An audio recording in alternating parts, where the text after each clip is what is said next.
بسم اللہ الرحمن الرحیم۔ السلام علیکم محترم سامعین و ناظرین۔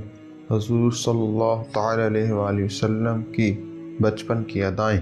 حضرت حلیمہ رضی اللہ تعالیٰ عنہ کا بیان ہے کہ آپ صلی اللہ تعالی علیہ وآلہ وسلم کا گہوارہ یعنی جھولا فرشتوں کے ہلانے سے ہلتا تھا، اور آپ بچپن میں چاند کی طرف انگلی اٹھا کر اشارہ فرماتے تھے تو چاند آپ صلی اللہ تعالی علیہ وآلہ وسلم کی انگلی کے اشاروں پر حرکت کرتا تھا۔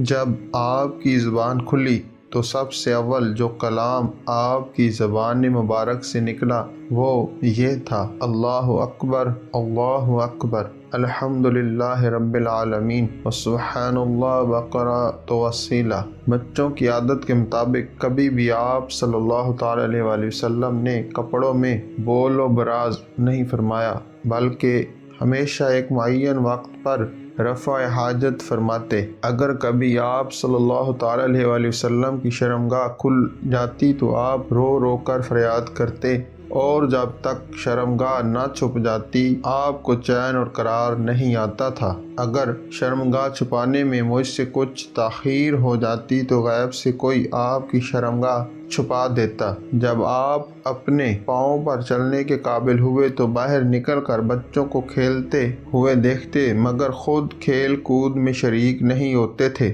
لڑکے آپ کو کھیلنے کے لیے بلاتے، صلی اللہ تعالی علیہ وآلہ وسلم فرماتے کہ میں کھیلنے کے لیے نہیں پیدا کیا گیا ہوں۔ جزاکم اللہ خیر و احسن الجزا۔